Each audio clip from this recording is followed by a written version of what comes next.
नमस्कार साथियों, PCS simplify channel पर आपका स्वागत है। जो हम लोग ध्येय आईएएस के टेस्ट जो देख रहे हैं, ये टेस्ट नंबर 11 है। ठीक है, इसके पहले के जो टेस्ट हैं वो करा दिए गए हैं और कल इसका एक पार्ट हम लोग देखे थे। अब उसके आगे देखना है आज से, तो देख लेते हैं 41 नंबर प्रश्न क्या है। और चैनल पर आप लोग नए हों तो चैनल को जरूर सब्सक्राइब करिए, ज़्यादा से ज़्यादा शेयर करिए और आप लोग टेलीग्राम लिंक से जुड़ जाइए। ठीक है, जहाँ और भी सूचनाएँ वो दी जाती हैं। तो चलिए देख लेते हैं आज का पहला प्रश्न क्या है।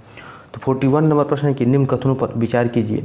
यूएनएफएफ अर्थात United nation forum on forest का गठन अक्टूबर 2000 में एक सहायक निकाय के रूप में यूएनओ के आर्थिक सामाजिक परिषद द्वारा किया गया था। तो ये देखें तो ये कथन सही दिया हुआ है। दूसरा कथन क्या है कि इस संगठन का उद्देश्य सभी तरह के वनों का संरक्षण, प्रबंधन और सतत विकास को बढ़ावा देना है। तो देखें तो ये भी कथन सही दिया है। तीसरा कथन क्या है कि इसका मुख्यालय पेरिस में है। तो ये देखें तो ये गलत दिया हुआ है, क्योंकि जो United nation forum on forest का मुख्यालय कहाँ पर तो है न्यूयॉर्क में है। कहाँ पर तो न्यूयॉर्क में है, न कि पेरिस में। तो इस प्रकार गलत हो जाएगा। तो इसका आंसर क्या हो जाएगा? तो इसका आंसर देखें तो जो पहला और दूसरा कथन है सही है और तीसरा कथन गलत दिया हो तो इसका आंसर ए हो जाएगा। 41 का ए हो जाएगा। और इसके बारे में थोड़ा सा देखें तो जो United nation forum on forest है तो एक कैसा निकाय, तो एक यूएनओ के आर्थिक सामाजिक परिषद द्वारा सहायक निकाय के रूप में है। ठीक है, उसके सहायक निकाय रूप के हैं। तो आगे देख लेते हैं क्या है प्रश्न। अब 42वां प्रश्न, उत्तर प्रदेश में मुख्यमंत्री कन्या सुमंगला योजना के संबंध में निम्न में से कौन सा कथन सही नहीं है। इस योजना का प्रारंभ अक्टूबर 2019 में किया गया था। तो ये सही है। ठीक है, सही नहीं देखना है। इस योजना लाभ प्राप्त करने के लिए आवश्यक है कि परिवार की वार्षिक आय 3 लाख रुपये से अधिक न हो। तो ये भी सही है। ठीक है, तीसरा कथन क्या है कि इस योजना के तहत 12वीं डिप्लोमा तक अलग अलग चरणों में कुल 35,000 रुपये की सहायता दी जाएगी। तो देखें तो ये गलत दिया हुआ है, क्योंकि इसमें क्या है, क्योंकि इस योजना में कुल 35,000 नहीं बल्कि कितना तो 25,000 रुपये, कितना तो 25,000 रुपये देने की व्यवस्था है। और कितने तक? तो 3 लाख रुपये से कम है, जिसका वार्षिक आय कितना हो तो 3 लाख रुपये से कम हो। और इस योजना के तहत क्या है तो बालिका के जन्म से लेकर के 12वीं डिप्लोमा तक 6 अलग चरणों में कुल 25,000 रुपये देने की व्यवस्था है। और यह लाभ देखें तो केवल 2 बेटियों को तक ही प्राप्त होगा। ठीक है, तो इसकी शर्तें हैं, योजना की शर्तें हैं। तो इस प्रकार 42वां का जो सी है ये गलत दिया हुआ है। बाकी यह क्या है तो यह लाभ केवल 2 बेटियों को तक ही दिया जाएगा। तो ये सही दिया हुआ है। अब आगे देख लेते हैं क्या है प्रश्न। 43वां प्रश्न है कि प्रधानमंत्री मुद्रा योजना के संबंध में निम्न कथनों पर विचार कीजिए। प्रधानमंत्री मुद्रा योजना अप्रैल 2016 में प्रारंभ की गई। तो देखें तो ये गलत दिया हुआ है, क्योंकि प्रधानमंत्री मुद्रा योजना कब आई तो 2015 में आया था। ठीक है, 2015 में आया था। तो ये देखें तो ये कथन गलत दिया है। ये क्या है, प्रधानमंत्री मुद्रा योजना के संबंध में आगे क्या दिया है कि वित्तीय बजट 2024-25 के अनुसार अब इस योजना के तहत 20 लाख रुपये तक का ऋण लोन प्राप्त हो सकेगा। तो देखें तो ये सही दिया है। ठीक है, सही दिया हुआ है। तो इस प्रकार इसका आंसर क्या हो जाएगा? तो इसका आंसर देखें तो ये पहला जो कथन है गलत दिया है, दूसरा कथन सही है। तो केवल 2 हो जाएगा। ठीक है, केवल 2 हो जाएगा। इसका आंसर बी हो जाएगा। 43 का बी हो जाएगा। अब आगे देख लेते हैं क्या है प्रश्न। 44वें प्रश्न के बजट 2024-25 के अनुसार कृषि क्षेत्र के संबंध में निम्न कथनों पर विचार कीजिए। 45% भारतीय कृषि क्षेत्र में काम कर रहे हैं। तो ये सही दिया है। ठीक है, भारत में जीडीपी में कृषि क्षेत्र का योगदान 18.1% है। तो ये भी सही दिया है। अगले 2 वर्षों में 1 करोड़ किसानों को नेचुरल फार्मिंग की ट्रेनिंग दी जाएगी। तो ये भी सही दिया है। नेचुरल फार्मिंग के लिए 10,000 बायो इनपुट रिसोर्स सेंटर बनाए जाएंगे। तो देखें तो ये भी कथन सही दिया है। तो इस प्रकार देखें तो जो ये प्रश्न है 44 नंबर का ए हो जाएगा। ठीक है, 44 का सभी कथन इसमें सही दिए हुए हैं। तो 44 का ए हो जाएगा। अब आगे देख लेते हैं क्या है प्रश्न।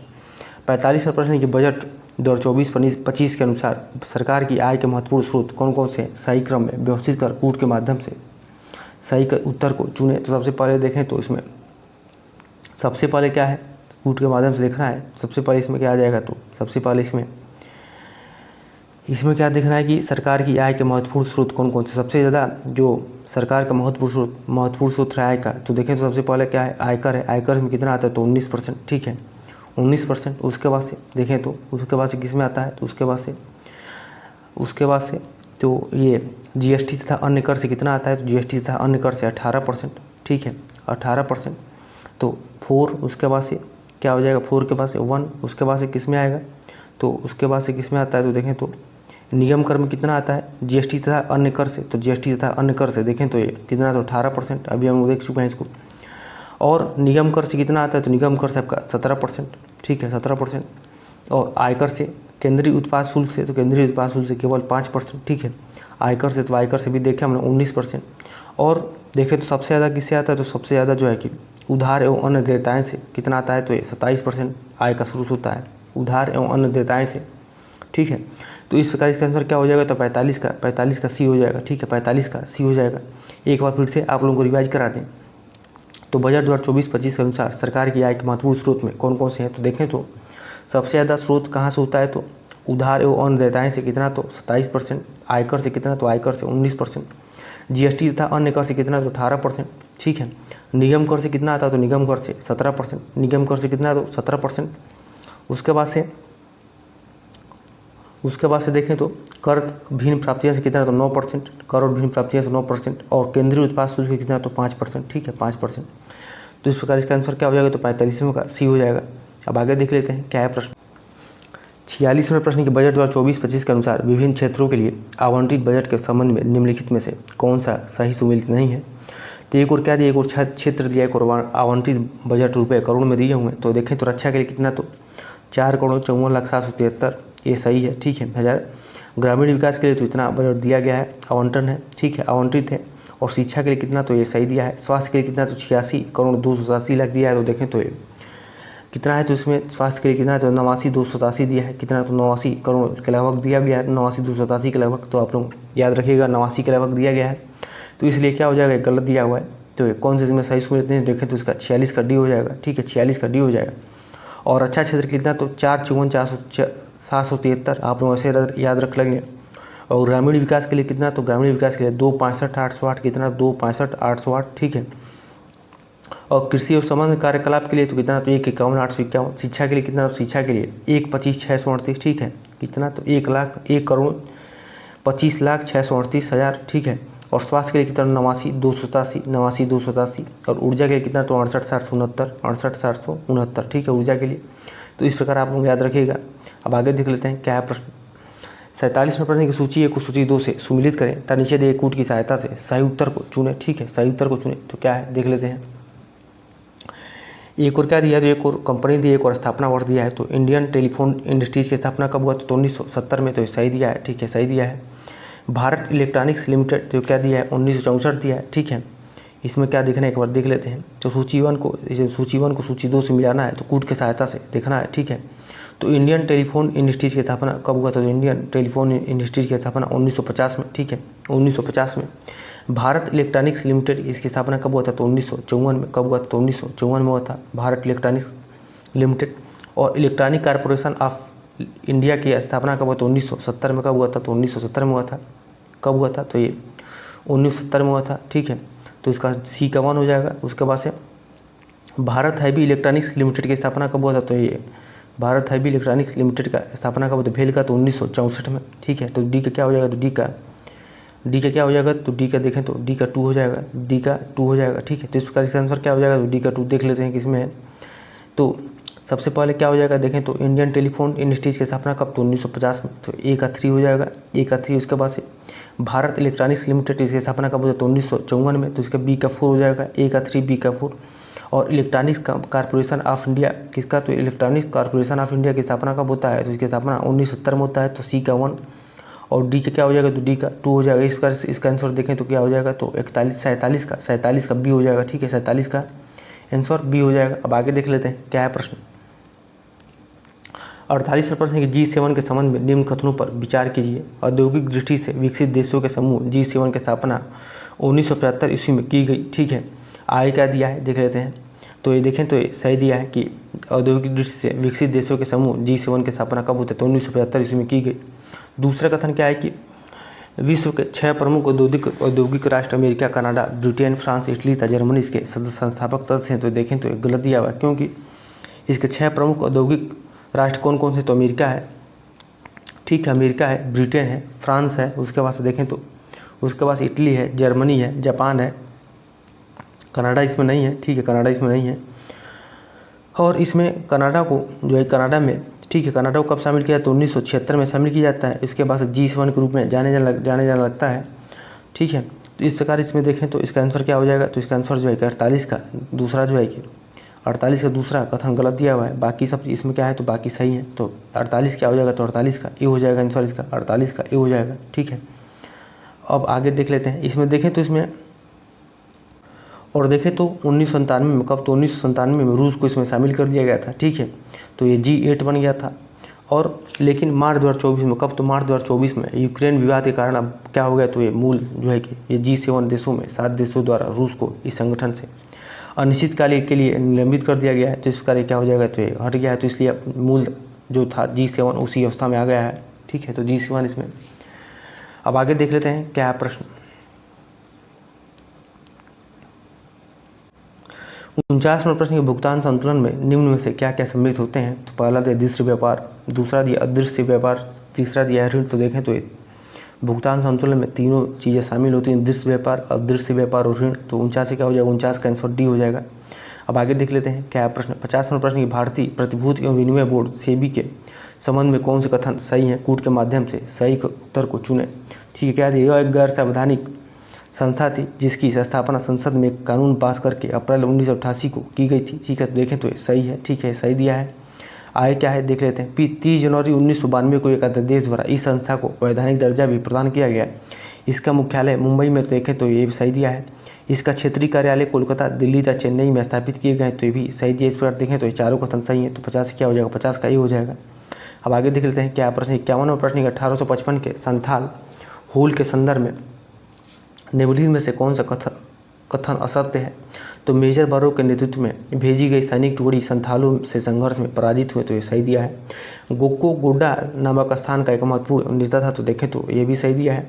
यह विद्रोह भागलपुर से वर्धमान तक फैला था। तो ये भी सही दिया है। महाजन दीनदयाल संथालों का सहयोगी था। तो ये गलत दिया है, क्योंकि ये जो महाजन दीनदयाल था संथाल का सहयोगी नहीं था, बल्कि ये क्या था, तो ये शोषणकर्ताओं में शामिल था। ठीक है, और देखें तो ये कब होता है संथाल विद्रोह। तो संथाल विद्रोह 1855 होता है। आप लोग तैयार रखिएगा, पूछ लेता है कभी के। और इसके नेता कौन थे, तो ये भी आप लोग तैयार रखिएगा, इसका नेता कौन थे। ठीक है, नेता इसके कौन थे, आप लोग तैयार रखिएगा। ठीक है, और इस विद्रोह का जो संथाल विद्रोह हुआ था, इसका दमन किसने किया था। तो इसका दमन जो है कि अलेक्जेंडर ने किया था। किसने, तो अलेक्जेंडर ने किया था। आप लोग भी तैयार रखिएगा। ठीक है, अब आगे देख लेते हैं क्या है प्रश्न। 52वां प्रश्न की निम्न में से कौन सा एक सही सुमेलित नहीं है। ठीक है, तो राष्ट्रीय पोषण संस्थान है कहाँ पर, तो हैदराबाद में, ये सही दिया है। ठीक है, पारिस्थितिकी विज्ञान केंद्र कहाँ पर दिया है, तो ये पुणे में दिया है। तो एक पारिस्थितिकी विज्ञान केंद्र कहाँ पर, तो बेंगलुरु में। ठीक है, बेंगलुरु में है। और कजरी तो कहाँ पर, जोधपुर में, ये सही दिया है। भारतीय पारिस्थितिकी और पर्यावरण संस्थान, तो एक पर्यावरण संस्थान तो कहाँ पर, तो नई दिल्ली में, ये भी सही दिया है। तो इस पर क्या हो जाएगा, 52 का आंसर, तो 52 का बी हो जाएगा। ठीक है, अब आगे देख लेते हैं क्या है प्रश्न। 53वां प्रश्न की सूची को सूची 2 से सुमिलित करता नीचे दिए कूट की सहायता से सही उत्तर को चुने। एक और वर्ष दिया है। तो वार्नकुल प्रेस एक्ट कब आया था, तो ये कब आया था, तो 1878 में। कब आया था, 1878 में। तो ये क्या हो जाएगा, ये का 3 हो जाएगा। उसके बाद से बंगाल टेनेसी एक्ट कब आया था, तो 1885 में। कब आया था, 1885 में आया था। ठीक है, और ड्रामेटिक परफॉर्मेंस एक्ट कब आता है, तो देखें तो 1876 में। कब, 1876 में। और नॉर्थ वेस्ट प्रोविंसेज एंड कब आया था, तो 1890 में। तो इस प्रकार क्या हो जाएगा, इसका आंसर देखें तो बी का 1 और ए का 3 देख लेते हैं। बी का 1 और ए का 3, बी का 1 और ए का 3, बी का 1 है और ए का 3 है। ठीक है, तो इस प्रकार इसका आंसर क्या हो जाएगा, तो इसका आंसर देखें तो इसका आंसर ए हो जाएगा। ठीक है, इसका आंसर ए हो जाएगा। और डी का 4, तो ये देखिए इसमें दिया हुआ है डी का 4। तो इसका आंसर क्या हो जाएगा, तो 53 का ये हो जाएगा। अब आगे देख लेते हैं। उत्तर प्रदेश में ग्राम प्रधान को हटाने के लिए बुलाई गई बैठक की सूचना कितने पूर्व देना आवश्यक है। तो ए दिया है 14 दिन, बी दिया है 15 दिन, सी दिया है 29 दिन और डी दिया है 1 माह। तो देखें तो उत्तर प्रदेश में ग्राम प्रधान को हटाने के लिए बुलाई गई बैठक की सूचना कितने दिन पूर्व देना आवश्यक हो, तो ये 15 दिन। ठीक है, तो इसका अंदर क्या हो जाएगा, 54 का भी हो जाएगा। और इसमें देखें तो क्या प्रावधान है, देखें तो और बैठक में जो है ग्राम सभा में कितने, तो ग्राम सभा में उपस्थित मतदान करने वाले सदस्यों के 2/3 कितना, तो 2/3 बहुमत द्वारा ग्राम प्रधान को हटाया जा सकता है। ठीक है, हटाया जा सकता है। ठीक है, अब आगे देख लेते हैं क्या है प्रश्न। 55वां प्रश्न निम्नलिखित कथनों में से कौन से पुष्यमित्र शुंग के संबंध में सत्य कथन है। देख लेते हैं क्या है कि यह अंतिम मौर्य शासक बृहदत्त का सेनापति था। तो ये सही दिया है। यह शुंग वंश का संस्थापक था। तो ये भी सही दिया है। ठीक है, तो शुंग वंश का संस्थापक कौन था, तो ये पुष्यमित्र शुंग था। ठीक है, इसने 2 अश्वमेध यज्ञ किया था। तो ये भी सही दिया है। तो 55 क्या हो जाएगा, तो 55 का डी हो जाएगा, 55 का आंसर डी हो जाएगा। अब आगे देख लेते हैं क्या है प्रश्न। 56वां प्रश्न के निम्नलिखित में से किस एक में सर्वाधिक ऊर्जा की आवश्यकता होती है। तो ए दिया है नाइट्रोजन में, बी दिया हाइड्रोजन चक्र में, सी दिया फास्फोरस में, डी दिया कार्बन चक्र में। तो एक में सर्वाधिक ऊर्जा की आवश्यकता होती है, तो हाइड्रोजन चक्र में। ठीक है, हाइड्रोजन चक्र में सर्वाधिक होता है। और यह चक्र जो है कि जैव और अजैव तत्वों के बीच हाइड्रोजन स्थानांतरण से देखें तो ये संबंधित है। अब आगे देख लेते हैं क्या है प्रश्न। 57वां प्रश्न निम्नलिखित में से कौन सा एक जैन धर्म से संबंधित नहीं है। तो ये दिया संबर, बी दिया निर्जरा, सी दिया निर्माण और डी दिया बंधन। तो देखें तो कौन सा जैन धर्म से संबंधित नहीं था, तो निर्माण जो है कि जैन धर्म से संबंधित नहीं था। और निर्माण किससे संबंधित है, तो ये बौद्ध धर्म के अनुसार जो है कि मनुष्यों के जीवन का प्रथम लक्ष्य क्या है, तो निर्माण प्राप्ति है। ठीक है, और इसका अर्थ क्या है, तो इसका अर्थ है जीवन मरण के चक्र से मुक्त हो जाना। ठीक है, और देखें तो और जो संबर क्या था, तो संबर जो है कि बता दें जब कर्म का प्रवाह जीव की रुक जाए तो उसको संबर कहा जाता था। और निर्जरा क्या होता है, निर्जरा जो है कि पहले से विद्यमान कर्मों का क्षय हो जाना निर्जरा कहलाता था। और बंधन क्या होता है, बंधन जो है कि बंधन आप लोग बताइएगा कि ये क्या होता था। ठीक है, तो इसका आंसर क्या हो जाएगा, जैन धर्म से संबंधित कौन सा नहीं है। तो ये देखें तो ये निर्माण नहीं है। ठीक है, ये बौद्ध धर्म से संबंधित है, तो 57 का सी हो जाएगा। अब आगे देख लेते हैं क्या है प्रश्न। 58वां प्रश्न निम्नलिखित में से किस स्थान को सितार और सुरबहार संगीत के इमदाद खानी घराना के लिए जाना जाता है। यदि आगरा के, बी दिया लखनऊ में, सी दिया इटावा में और डी दिया वाराणसी में। तो इमाद खानी घराना ये कहाँ संबंधित है, इटावा से संबंधित है। और इस घराने में कौन कौन है, तो सुजात खान है। ठीक है, सुजात खान है और निषाद खान है। ठीक है, निषाद खान है और कौन है, बुद्धादित्य मुखर्जी है। तो ये किससे संबंधित है, इटावा घराना से संबंधित है। ठीक है, अब आगे देख लेते हैं क्या है प्रश्न। तो इसका आंसर क्या होगा, 58 का सी हो जाएगा। 59वां प्रश्न निम्न कथनों पर विचार कीजिए।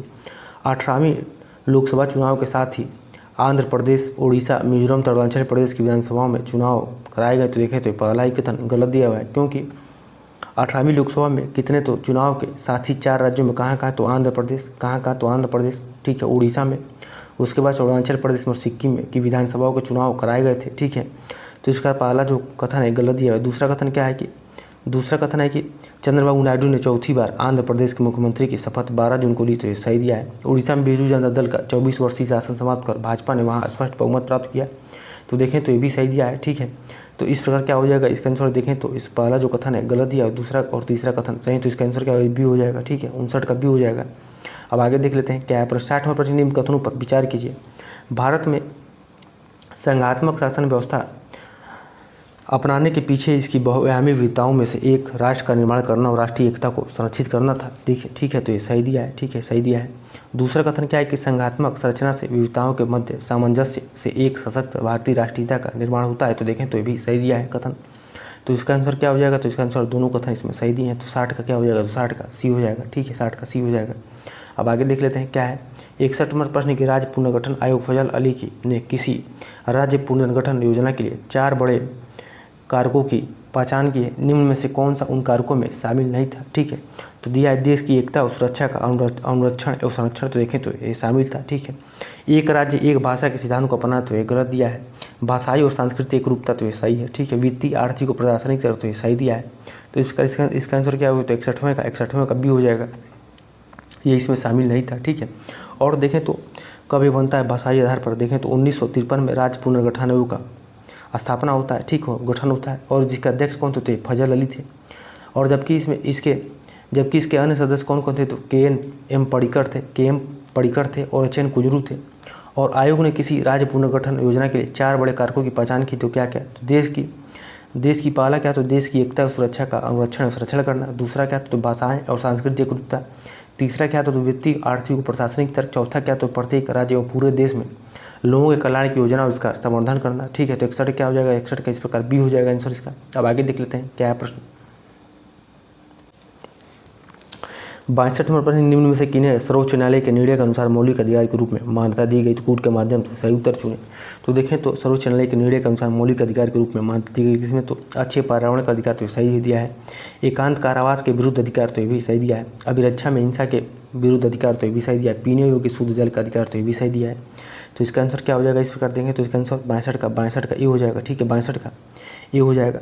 और इसमें क्या क्या बताई गई, आर्टिकल 21 के तहत क्या क्या बातें कहेंगे। तो देखें तो इसमें जो जिसको मौलिक अधिकार माना गया, तो इसमें विधिक सहायता का अधिकार क्या है, विधिक सहायता का अधिकार, अच्छे पर्यावरण का अधिकार, एकांत कारावास के विरुद्ध अधिकार। ठीक है, अभी हम लोग देखें पीने योग्य शुद्ध जल का अधिकार ये भी है।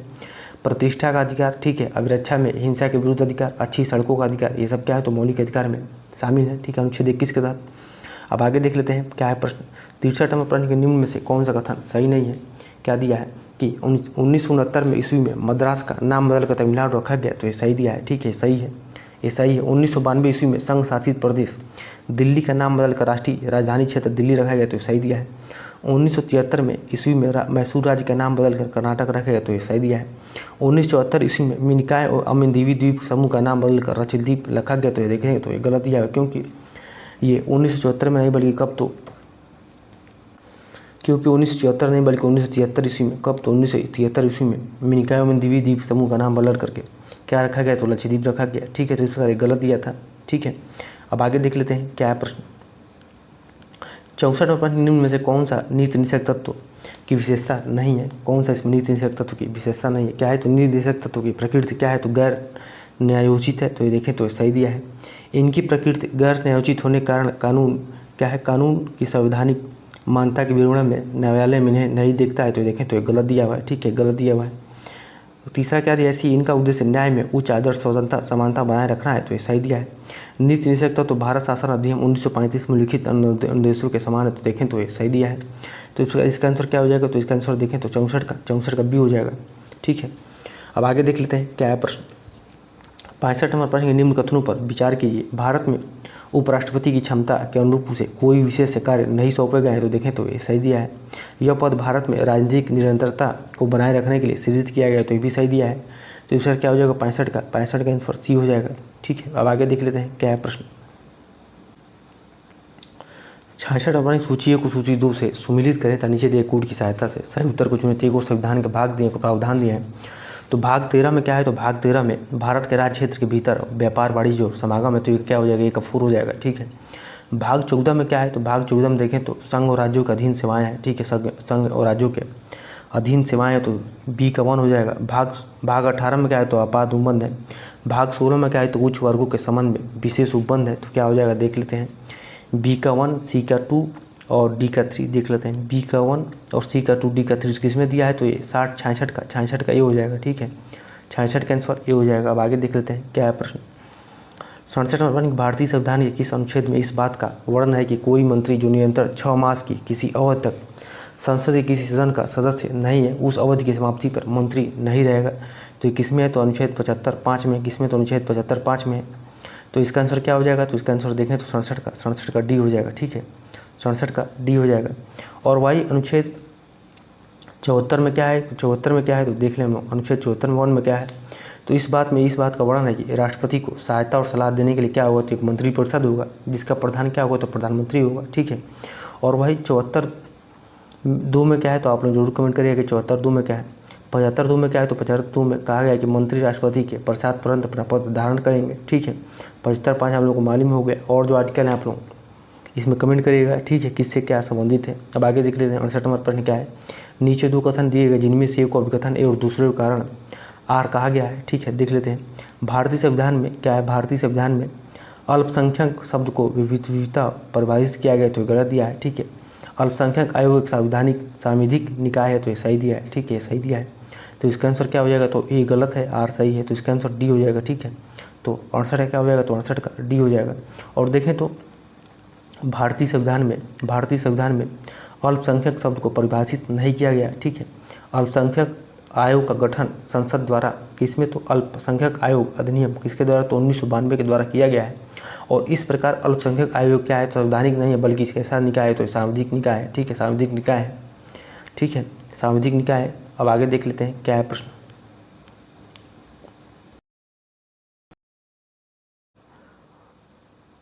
69 नंबर प्रश्न निम्नलिखित में से कौन से उच्चतम न्यायालय की अपीली क्षेत्राधिकार के अंतर्गत आते हैं। 2 या अधिक राज्यों के बीच विवाद, तो देखें तो ये गलत दिया है, ठीक है, ये गलत दिया है। संविधान की व्याख्या से संबंधित मामले, तो सही है। विशेष इजाजत से अपील, तो भी सही दिया है। तो 69 क्या हो जाएगा, 69 का बी हो जाएगा। और देखें तो 2 या अधिक राज्यों के बीच विवाद किस में आता है, तो उच्चतम न्यायालय के प्रारंभिक या मूल क्षेत्राधिकार में आते हैं, किसमें, तो मूल क्षेत्राधिकार में आते हैं, न कि अपीली क्षेत्राधिकार में आते हैं, इस प्रकार गलत हो जाएगा, ठीक है। तो 69 क्या हो जाएगा, 69 का बी हो जाएगा। अब आगे देख लेते हैं क्या है प्रश्न। 70 नंबर प्रश्न के निम्नलिखित में से कौन सा सही सुमेलित नहीं है। एक और क्या दिए, एक और संविधान के प्रकार दिए, एक और उसके देश दिए हैं, ठीक है, देश दिए हैं। तो देखें तो याचिका रीट तो यूनाइटेड किंगडम तो सही दिया है, ठीक है, यूनाइटेड किंगडम से लिया गया है तो सही दिया है। संयुक्त बैठक आयरलैंड से तो गलत दिया है, क्योंकि संयुक्त बैठक कहाँ से लिया गया तो ये ऑस्ट्रेलिया से प्रावधान इसका लिया गया है, ठीक है, ऑस्ट्रेलिया से लिया गया है। तो इस प्रकार क्या है, गलत दिया है। सहकारी संघवाद ऑस्ट्रेलिया से, ठीक है, सहकारी संघवाद ऑस्ट्रेलिया से। उपराष्ट्रपति की भूमिका कहाँ से तो अमेरिका से, तो ये सही दिया है, ठीक है। तो इस प्रकार इसका आंसर देखें तो क्या हो जाएगा, तो 70 का बी हो जाएगा, क्योंकि संयुक्त बैठक कहाँ से तो ऑस्ट्रेलिया से। अब आगे देख लेते हैं क्या है प्रश्न। सूची 1 को सूची 2 से सुमेलित किया जाता नीचे दिए कूट की सहायता से। सही उत्तर को चुनिए और खनिज एक और उसके उत्पादक क्षेत्र दिए हैं। तो कोयला कहाँ से मिलता है, तो कोयला जो है कि डेनबास बेसिन से। कहाँ से, तो डेनबास बेसिन से। पेट्रोलियम कहाँ से, तो आपका पेट्रोलियम बाकू से। बॉक्साइट कहाँ से, तो बॉक्साइट आपका गुयाना क्षेत्र से, ठीक है। मैग्नीज कहाँ से, तो मैग्नीज आपका निकोपाल से, ठीक है, निकोपोल से। तो इसका आंसर क्या हो जाएगा, तो इसका आंसर हो जाएगा ए का 2 और बी का 4 देख लेते हैं। ए का 2 बी का 4, तो इसका आंसर क्या हो जाएगा, तो ए हो जाएगा। 71 का ए हो जाएगा, ठीक है, 71 का ए हो जाएगा। अब आगे देख लेते हैं क्या है प्रश्न। 72 नंबर प्रश्न कि टोबिन टैक्स का उद्देश्य है किसे, तो ए दिया है विदेशी मुद्रा बाजारों में अटकलों और अस्थिरता को हतोत्साहित करने के लिए। टोबिन टैक्स का उद्देश्य क्या होता है, तो विदेशी मुद्रा बाजार में अटकलों और अस्थिरता को हतोत्साहित करने के लिए। बाकी सब कथन देखें तो गलत दिया है। जिसका उद्देश्य क्या होता है, तो इसका उद्देश्य जो है कि मुद्रा बाजार में अटकलों और अस्थिरता को हतोत्साहित करना होता है, ठीक है। और ये कब, तो 1972 में। कब, तो 1972 में नोबेल पुरस्कार विजेता अर्थशास्त्री जेम्स टोबिन ने प्रस्तुत किया था, ठीक है, इसने तो जेम्स टोबिन ने प्रस्तुत किया था। तो 72 का ये हो जाएगा। बाकी देख लेते हैं क्या है प्रश्न। अब 73 नंबर प्रश्न क्या है देख लेते हैं। तो निम्न युगों में से बेमेल युग्मों का चयन करें। एक और वन दिए को प्रमुख क्षेत्र दिए हैं, ठीक है। तो मानसूनी वन, इसके प्रमुख वृक्ष कामिल सागौन और साल, ठीक है, सही दिया है।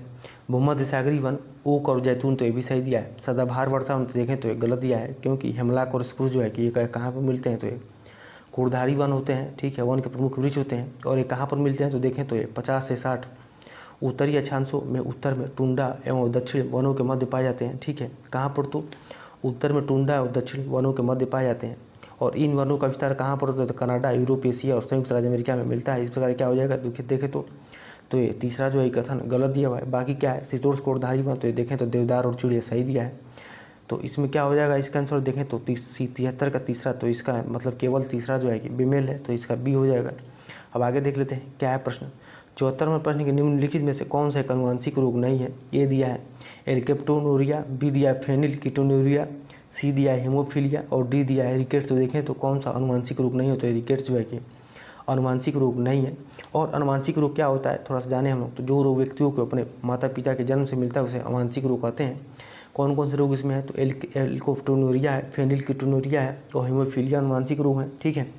और जो रिकेट्स है, रिकेट्स किससे होता है, रिकेट्स जो है कि विटामिन डी कमी से होने वाला रोग है। तो इस पर क्या हो जाएगा, 74 का डी हो जाएगा। अब आगे देख लेते हैं क्या है प्रश्न। 75 नंबर प्रश्न है नीचे दो कथन दिए गए जिनमें से एक को कथन ए और दूसरे कारण आर कहा गया है। मिजोरम को मोलोसिस बेसिन भी कहा जाता है, देखें तो ये सही दिया है, ठीक है। दूसरा कथन है कि यह मुलायम और असंगठित चट्टानों से बना है, तो देखें तो ये भी सही दिया है।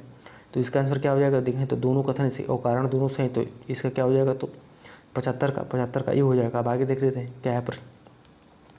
76 नंबर प्रश्न की ईस्ट इंडिया कंपनी के संबंध में निम्न कथनों पर विचार कीजिए। क्या है कि 1599 में लंदन में लॉर्ड मेयर की अध्यक्षता में हुई एक सभा में ईस्ट इंडिया कंपनी की स्थापना हुई, तो देखें तो ये सही दिया है। दूसरा कथन है कि प्रारंभ से ही इसका उद्देश्य भारत और पूर्वी देशों के साथ व्यापार करने के साथ साथ भारतीय राजनीति में भाग लेना था, तो देखें तो ये गलत दिया है। क्योंकि देखें तो पूर्वी देशों के साथ व्यापार करने के साथ साथ भारतीय राजनीति में भाग लेना भी था, तो ये भाग लेना इनके मन में नहीं था, ठीक है। और इनका मुख्य उद्देश्य क्या था, तो गरम मसाले का व्यापार करना था, जिस पर जो पुर्तगाल और फिर डचों का एकाधिकार हुआ। किसका, तो पुर्तगाल और फिर डचों का एकाधिकार हो गया था, ठीक है। तो इसका क्या हो जाएगा, इसका आंसर देखें तो गलत दिया है, ठीक है। तो इसका आंसर 76 का जो पहला कथन तो 76 का ये हो जाएगा, ठीक है। दूसरा कथन इसमें गलत दिया हुआ है। अब आगे देख लेते हैं क्या है प्रश्न। 77 नंबर प्रश्न नीचे दो कथन दिए गए जिनमें से एक को अभिकथन है और दूसरे को कारण आर कहा गया है। अभिकथन यह है कि अफगानिस्तान के शासक जमान शाह ने रणजीत सिंह को लाहौर पर अधिकार करने की अनुमति दी थी, तो ये सही कथन है। दूसरा कथन है कि जमान शाह ने जब भारत पर आक्रमण किया तो रणजीत सिंह की सहायता की थी, तो देखें तो ये गलत दिया हुआ है, ठीक है। तो इस प्रकार इसका आंसर क्या हो जाएगा, तो इसका आंसर क्या हो जाएगा, तो इसका आंसर क्या हो जाएगा, तो इसका आंसर ए सही है, परंतु आर क्या है इसमें गलत दिया है, तो सी हो जाएगा, ठीक है। 77 का सी हो जाएगा। और थोड़ा सा के बारे में देखें तो इसके बारे में रणजीत सिंह क्या थे, तो रणजीत सिंह जो है कि सुकेर चकिया मिसल से संबंधित थे और वह 12 वर्ष की उम्र में ही उसमें मिसल का प्रमुख बन गए थे। और देखें तो 1797 में अफगानिस्तान शासक कौन था, जमान शाह ने सिखों पर आक्रमण किया और उसी समय रणजीत सिंह ने अफगान सेना को अमृतसर में भारी नुकसान पहुंचा और लाहौर तक उसका पीछा किया, परंतु वापस जाते समय जमान शाह ने क्या किया, जमान शाह ने 12 तोपें चिनाब नदी में उनके गिर गई थी। तभी रणजीत सिंह ने क्या किया, तो उनका निकलवा कर वापस भिजवा दिया था। इसके बदले जमान शाह ने क्या किया, तो रणजीत सिंह को लाहौर पर अधिकार करने की अनुमति दे दी थी। तो देखें तो इस प्रकार जो पहला कथन है वो सही था, दूसरा कारण इसका गलत दिया हुआ था। ठीक है, अब आगे देख लेते हैं क्या है प्रश्न। 78वां प्रश्न, कार्नवाली संहिता के संबंध में कौन से कथन सही दिए हैं। यह शक्तियों के पृथक्करण के सिद्धांतों पर आधारित था। तो देखें तो सही दिया है। इसके माध्यम से कलेक्टर की न्यायिक और कर संबंधी सहायता शक्तियाँ ले ली गई था, उसके पास केवल फौजदारी शक्तियाँ थी। तो ये गलत दिया है। ठीक है, गलत दिया हुआ है, क्योंकि इसके द्वारा कलेक्टर की न्यायिक तथा फौजदारी शक्तियाँ ले ली गई थी, उसके पास केवल क्या था, तो कर संबंधी शक्तियाँ ही रह गई थी। और न्यायालय में कार्य करने के लिए जो न्यायालय थे उनके कार्य करने के लिए नए अधिकारियों की श्रेणी जो थी जिला न्यायाधीशों में गठित की गई थी। ठीक है, और दीवानी अदालतों का क्या होता है, दीवानी अदालतों का क्रमिक पदक्रम स्थापित किया गया था। ठीक है, तो इस प्रकार क्या हो जाएगा, ये कथन जो है गलत दिया हुआ है। और देख लेते हैं क्या है आगे क्या है। जो तीसरा कथन है कि इसके माध्यम से कार्नवालिस की विशिष्टता का नियम लागू किया गया, तो ये सही है। दीवानी अदालतों का एक क्रमिक पदक्रम स्थापित किया गया, तो ये भी सही दिया है। ठीक है, तो इस प्रकार क्या हो जाएगा, इसका आंसर देखें तो इसका आंसर 78 का बी हो जाएगा, 78 का बी हो जाएगा। अब आगे देख लेते हैं क्या है प्रश्न। 79वां प्रश्न है कि निम्न कथनों पर विचार कीजिए। मौर्य काल के दौरान बनी गुफाओं की प्रमुख विशेषता अत्यधिक पालीदार भीतरी दीवारों व अलंकृत द्वार थे। तो देखें तो ये सही दिया है। ठीक है, शुंग राजवंश ने स्तूपों के सुंदरतापूर्वक अलंकृत प्रवेश द्वार के रूप में तोरण का निर्माण आरंभ किया। तो ये भी सही दिया है। तो इस प्रकार इसका आंसर देखें तो क्या हो जाएगा, तो 79 का, दोनों कथन सही, तो 79 का सी हो जाएगा। ठीक है, 79 का सी हो जाएगा। अब आगे देख लेते हैं क्या है प्रश्न।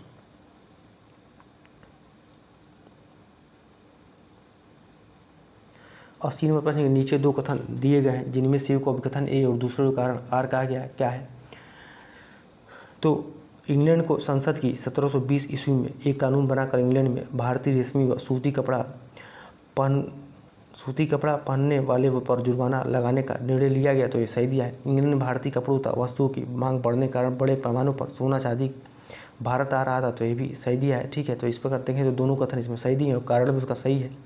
तो इसका आंसर क्या हो जाएगा, तो इसका आंसर देखें तो 80 का ए हो जाएगा। ठीक है, 80 का आंसर क्या हो जाएगा, तो 80 का ए हो जाएगा। ठीक है, अब आगे देख लेते हैं क्या है प्रश्न।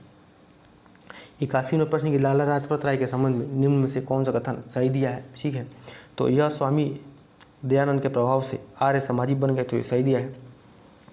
1905 ईस्वी में गोपाल कृष्ण गोखले के साथ अंग्रेजी लोकमत को भारतीय समस्याओं तथा इच्छाओं से अवगत कराने के लिए इंग्लैंड गए थे। तो ये भी सही दिया है। इन्होंने CR दास और मोतीलाल नेहरू द्वारा स्वराज दल के गठन का विरोध किया। तो ये गलत दिया है। ये 1920 ईस्वी में कांग्रेस के कोलकाता अधिवेशन में अध्यक्ष चुने गए। तो ये भी सही दिया है। जिस पर क्या हो जाएगा, इसका आंसर देखें तो इसका सी हो जाएगा 81 का सी हो जाएगा। अब आगे देख लेते हैं क्या है प्रश्न। 82वां प्रश्न कि एका आंदोलन के संबंध में निम्न में से कौन से कथन सही दिए हैं। तो देख लेते हैं। यह आंदोलन हरदोई, बाराई, सुल्तानपुर, बाराबंकी और सीतापुर क्षेत्र में केंद्रित था। ठीक है, तो ये सही है, ये सही दिया है। ठीक है, ये सही दिया है। और दूसरा कथन है कि इस आंदोलन के प्रमुख नेता मदारी पासी और साहेब थे। तो ये भी सही दिया है। तीसरा कथन है कि इस आंदोलन में केवल किसान शामिल थे, जमींदार इसमें नहीं थे। तो देखें तो ये गलत दिया है, क्योंकि इसमें किसान भी शामिल थे और जमींदार भी शामिल थे। ठीक है, और इस आंदोलन का मुख्य कारण अधिक लगान और गैर कानूनी रूप से खेती छीनना था। तो ये सही दिया है। ठीक है, सही दिया है। तो इसका आंसर क्या हो जाएगा, तो इसका आंसर 82 का बी हो जाएगा। ठीक है, 82 का बी हो जाएगा। अब आगे देख लेते हैं क्या है प्रश्न। 83वां प्रश्न जैन ग्रंथों के संबंध में निम्नलिखित में से कौन सा कथन सही नहीं है। जैन धर्म का प्रारंभिक इतिहास कल्पसूत्र से ज्ञात होता है, जिसकी रचना भद्रबाहु ने की थी। तो ये सही दिया है। भगवती सूत्र में महावीर स्वामी के जीवन कृत्यों का विवरण मिलता है। तो ये भी सही दिया है। आचारांक सूत्र में जैन भिक्षुओं के आचार नियमों का वर्णन मिलता है। तो ये भी सही दिया है। डी ऑप्शन क्या है कि भद्रबाहु चरित्र से अशोक मौर्य के जीवन का प्रारंभिक घटनाओं की सूचना मिलती है। तो ये गलत दिया है, क्योंकि भद्रबाहु चरित्र परिशिष्ट पर्व नामक जैन ग्रंथों से चंद्रगुप्त मौर्य के जीवन की प्रारंभिकता उत्तरकालीन घटनाओं की सूचना मिलती है, न कि अशोक और मौर्य की। ठीक है, तो अशोक मौर्य की नहीं मिलता है, बल्कि चंद्रगुप्त मौर्य के जीवन की प्रारंभिकता उत्तरकालीन घटनाओं का सूचना मिलता है। ठीक है, अशोक मौर्य का नहीं बल्कि जैन धर्म का इस प्रारंभिक इतिहास देखें तो कल्पसूत्र से ज्ञात होता है, जिनकी रचना किसने किया तो भद्रबाहु ने किया था, ठीक है। और जबकि अचरांग सूत्र से जैन भिक्षु, किसमें तो अचरांग सूत्र से जैन भिक्षु के 4 नियमों का वर्णन मिलता है, ठीक है। तो अब आगे देख लेते हैं क्या है प्रश्न। 84वें प्रश्न, निम्नलिखित में से किस राजपूत वंश के राजाओं ने अपने अभिलेखों को में सर्वप्रथम देवनागरी लिपि का प्रयोग किया था, तो किसने किया था तो ए दिया जेजा भक्ति के चंदेल ने, बी दिया शाकंभरी के चौहान ने, सी दिया है मालवा के परमार ने और डी दिया गुर्जर प्रतिहार वंश ने। देखें तो किस राजपूत वंश के राजाओं ने अपने अभिलेखों में सर्वप्रथम देवनागरी लिपि का प्रयोग किया, तो किसने तो जेजा भक्ति के चंदेल ने, ठीक है। अब आगे देख लेते हैं, चंदेल राजाओं ने किया था, ठीक है। अब आगे देख लेते हैं क्या है। 85वां प्रश्न, कश्मीर के लोहार वंश के संबंध में निम्न कथनों पर विचार कीजिए, क्या है देख लेते हैं। इस वंश का अंतिम शासक जय सिंह था, तो ये सही दिया है। जय सिंह के समय उच्छल था सुसल नामक 2 भाइयों के नेतृत्व में सामंतों ने विद्रोह कर दिया, तो देखें तो गलत दिया है, क्योंकि जो कश्मीर में लोहार वंश की स्थापना देखें तो किसने किया तो ये संग्राम राज ने किया था, ठीक है। जबकि इस वंश का अंतिम शासक कौन था, जय सिंह था, तो यहाँ तक तो बात सही है। और देखें तो जो लोहार वंश का एक शासक था कौन था तो ये हर्ष था, ठीक है, जो स्वयं विद्वान कवि हो, कई भाषाओं का ज्ञाता था। और कल्हड़ उसका देखें तो ये आश्रित कवि था, ठीक है। कल्हड़ कौन था तो आश्रित कवि था, परंतु एक शासक के रूप में हर्ष क्या तो क्रूर और अत्याचारी था, ठीक है, क्रूर और अत्याचारी था, जिसके कारण सामंतों ने उच्छल तथा सुसल नामक 2 भाइयों के नेतृत्व में उसके विरुद्ध विद्रोह कर दिया था। तो इस प्रकार देखें तो ये गलत हो जाएगा, ठीक है। अब आगे देख लेते हैं क्या है प्रश्न। 86वें प्रश्न के निम्नलिखित कथनों पर विचार कीजिए, क्या है। रेणुकूट स्थित हिंडाल्को एल्यूमिनियम संयंत्र को विद्युत की आपूर्ति रिहन परियोजना से होती है, तो देखें तो ये गलत यह है, क्योंकि रिहन परियोजना से नहीं बड़ी कहाँ से होती है तो ये जो है कि नरोरा परमाणु संयंत्र द्वारा होता है, ठीक है। कितना तो इसका कितना मेगावाट, 220 मेगावाट क्षमता होती है, ठीक है। तो इस प्रकार ये गलत हो जाएगा, सॉरी। और फिर से देख लेते हैं क्या है प्रश्न। रेणुकूट स्थित हिंडाल्को एल्यूमिनियम संयंत्र को विद्युत की आपूर्ति रिहन परियोजना से होती है, इसमें असत्य कथन को देखना है, तो देखें तो पहला जो कथन है ये सत्य दिया है, ठीक है। दूसरा कथन है कि नरोरा बुलंदशहर परमाणु ऊर्जा संयंत्र के प्रथम इकाई से व्यावसायिक उत्पादन 1 जनवरी 1992 में शुरू किया गया, तो ये देखें तो गलत दिया है, ठीक है। क्योंकि ये कब शुरू हुआ तो 1 जनवरी 1991 से, ठीक है। कब तो प्रथम इकाई की स्थापना कब हुई तो 1 जनवरी 1991 से। और द्वितीय इकाई कब खुली, द्वितीय इकाई जो है कि 1 जनवरी 1992 से शुरू की गई थी। और कितने क्षमता, जिसका क्षमता कितना 220 मेगावाट इसका क्षमता है, ठीक है। तो इसका दूसरा जो कथन है गलत दिया हुआ है, पहला जो कथन है सत्य है। तो इसका आंसर क्या हो जाएगा, तो इसका आंसर जो है कि 86 का ए हो जाएगा, ठीक है। 86 का बी हो जाएगा, ठीक है, क्योंकि पहला जो कथन है वो सत्य दिया है, दूसरा कथन है वो गलत दिया है। अब आगे देख लेते हैं क्या है।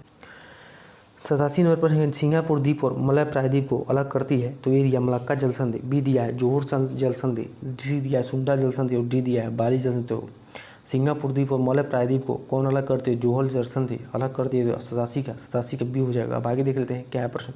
निम्नलिखित में से कौन ताप व्युत्क्रम में योगदान नहीं देता है, ठीक है। तो ए दिया हिमाच्छादित सतह, बी दिया है दीर्घ ठंडी रात और सी दिया है शांत वायु और डी दिया है मेघाच्छिद आकाश। तो कौन सा ताप व्युत्क्रम में योगदान नहीं देता है, तो ये दीर्घ ठंडी रात जो है कि ताप व्युत्क्रम में योगदान नहीं देता है, तो 88 का क्या हो जाएगा, 88 का बी हो जाएगा। अब आगे देख लेते हैं। उत्तर प्रदेश में सर्वाधिक मेले आयोजित होते हैं कहाँ पर, तो मथुरा में। कहाँ पर होते तो मथुरा में। कितने तो मथुरा में 86 मेले आयोजित होते हैं। वही हमीरपुर में कितना तो हमीरपुर में 79 मेले, ठीक है। आगरा में कितना तो आगरा में जो है कि आगरा में कितना तो आगरा में कितने मेले लगते हैं तो 72 मेले लगते हैं। वही झांसी में कितने तो झांसी में 78 मेले लगते हैं, ठीक है। और फतेहपुर में कितना तो फतेहपुर में 70 मेले कुल लगते हैं, ठीक है। तो सबसे ज़्यादा मेला उत्तर प्रदेश में कहाँ पर लगता है, तो ये मथुरा में लगता है। कहाँ पर, तो मथुरा में लगता है। 89 क्या हो जाएगा, 89 का डी हो जाएगा। अब आगे देख लेते हैं क्या है प्रश्न। 90 नंबर प्रश्न, वसूली या अधिप्राप्ति मूल्य न्यूनतम समर्थन मूल्य से क्या है, तो ये दिया है सदैव कम होता है, सदैव अधिक होता है।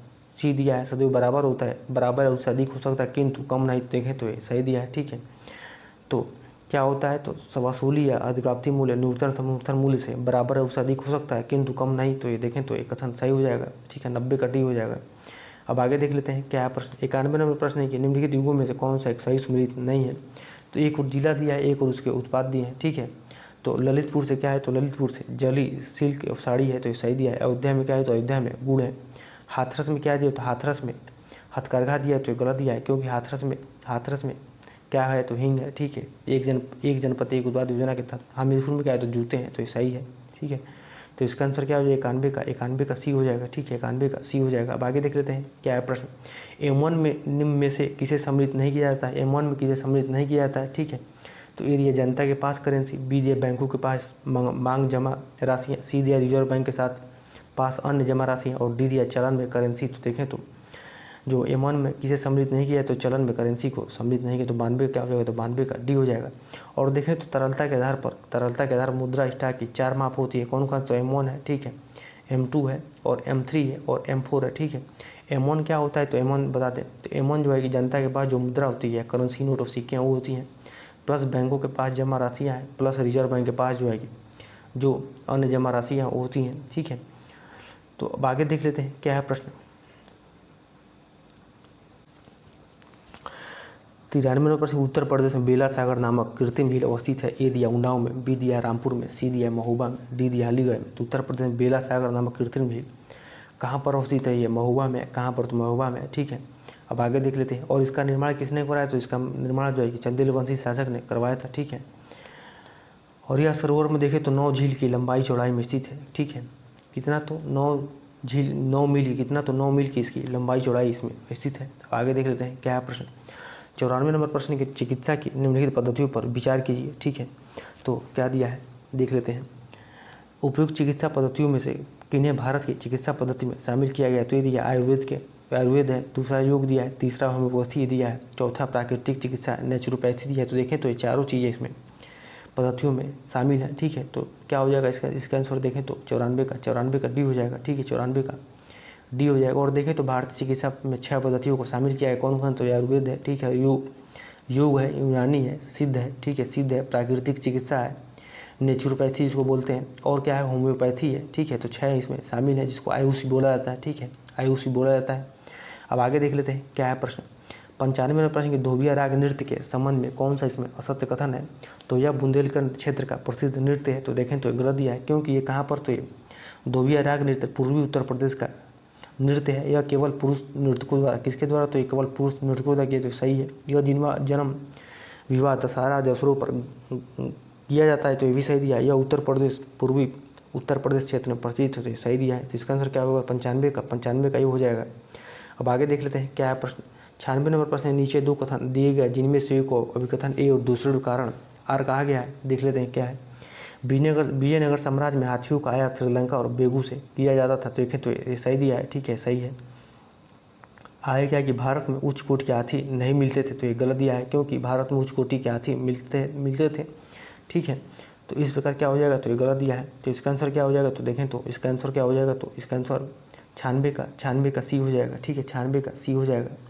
अब आगे देख लेते हैं, और देखें तो विजयनगर साम्राज्य द्वारा हाथ जो श्रीलंका और बेग से, कहाँ से, श्रीलंका और बेग से हाथियों का आयात किया जाता है, क्योंकि ब्राह्मणियों ने उत्तर भारत में हाथियों के व्यापार को अवरुद्ध कर दिया था। इस प्रकार जो है कि देखें तो दोनों कथन और कारण, दोनों कथन जो है कि सही है, लेकिन कारण इसमें गलत दिया हुआ है। तो इसका आंसर क्या हो जाएगा, तो 96 का सी हो जाएगा। अब आगे देख लेते हैं क्या है प्रश्न। 97 नंबर प्रश्न की जहांगीर के संबंध में निम्नलिखित में से कौन सा कथन सही नहीं है, ये देख लेते हैं। तो जहांगीर ने पुर्तगीज फादर जेवियर से ईसाई धर्म की शिक्षा ग्रहण की थी, तो ये सही दिया है। वह दीपावली के अवसर पर जुआ खेलता था, ये भी सही दिया है। इसके समय कंधार पर मुगलों का अधिकार बना रहा, तो ये देखें तो गलत दिया है, क्योंकि 1622 ईस्वी में ईरान के शासक कौन, तो ईरान के शासक शाह अब्बास ने कंधार पर आक्रमण कर उस समय क्या किया था, तो अधिकार कर दिया था, और कंधार जो है कि मुगलों के हाथों से निकल गई थी, ठीक है। तो इस प्रकार क्या हो जाएगा, ये गलत हो जाएगा। मेवाड़ के शासक अमर सिंह ने 1615 ईस्वी में जहांगीर से एक संधि कर उसकी अधीनता स्वीकार ली थी, तो इस प्रकार ये सही दिया है। तो इसका आंसर क्या हो जाएगा, तो इसका आंसर 97 का सी हो जाएगा। अब आगे देख लेते हैं क्या है प्रश्न। 98वें प्रश्न की विपणन सत्र 2024-25 के लिए खरीफ उपज के लिए न्यूनतम समर्थन मूल्य की घोषणा सरकार द्वारा जून 2024 में की गई, इसके संबंध में कौन सा कथन सही नहीं है, देख लेते हैं। पिछले वर्ष की तुलना में इस वर्ष सर्वाधिक 983 रुपये प्रति कुंतल की वृद्धि नाइजर सीड के न्यूनतम समर्थन मूल्य में की गई, तो ये सही दिया है। धान सामान्य के समर्थन मूल्य में 170 रुपये की वृद्धि की गई, तो ये भी सही दिया है। नए समर्थन मूल्य में लागत पर सर्वाधिक प्रतिफल बाजार पर किसानों को प्राप्त होगा, जो इसकी लागत पर 77% का प्रतिफल किसानों को उपलब्ध कराएगी, तो ये भी सही दिया है, ठीक है, ये भी सही दिया है। अब आगे देख लेते हैं क्या है। और चौथा कथन है कि नए समर्थन मूल्य इस प्रकार निर्धारित किए गए हैं कि ताकि किसानों को उनकी उपज की अखिल भारतीय भारित औसत उत्पादन लागत का न्यूनतम दोगुना मूल्य प्राप्त हो सके। तो देखें तो गलत दिया है, क्योंकि दोगुना नहीं बल्कि कितना तो 1.5 गुना, कितना तो 1.5 गुना जो है कि 50% का लाभ हो। ठीक है, तो दोगुना नहीं बल्कि 1.5 गुना लाभ हो। ठीक है, तो इस पर क्या हो जाएगा, तो ये कथन जो है गलत दिया हुआ है, तो इसका आंसर क्या हो जाएगा, डी हो जाएगा। तो 98 का डी हो जाएगा। अब आगे देख लेते हैं क्या है प्रश्न। 99 नंबर प्रश्न है कि वाणिज्य और उद्योग मंत्रालय के उद्योग आंतरिक व्यापार संवर्धन विभाग के द्वारा वित्तीय वर्ष 2023-24 की शुद्ध एवं सकल विदेशी प्रत्यक्ष निवेश से संबंधित आंकड़े जारी किए गए, इनके संबंध में निम्न कथनों पर विचार कीजिए। ठीक है, तो देख लेते हैं। पूर्व वर्ष 2022-23 की अपेक्षा 2023-24 में प्रत्यक्ष विदेशी निवेश में बढ़ोतरी हुई है, तो ये सही दिया है। वित्तीय वर्ष 2023-24 में भारत में प्रत्यक्ष विदेशी निवेश करने वाले शीर्ष 3 देश कौन सा, सिंगापुर, मॉरिशस तथा अमेरिका है। तो देखें तो गलत दिया है, क्योंकि जो शीर्ष जो है कि देश हैं वो कौन कौन से हैं, तो देखें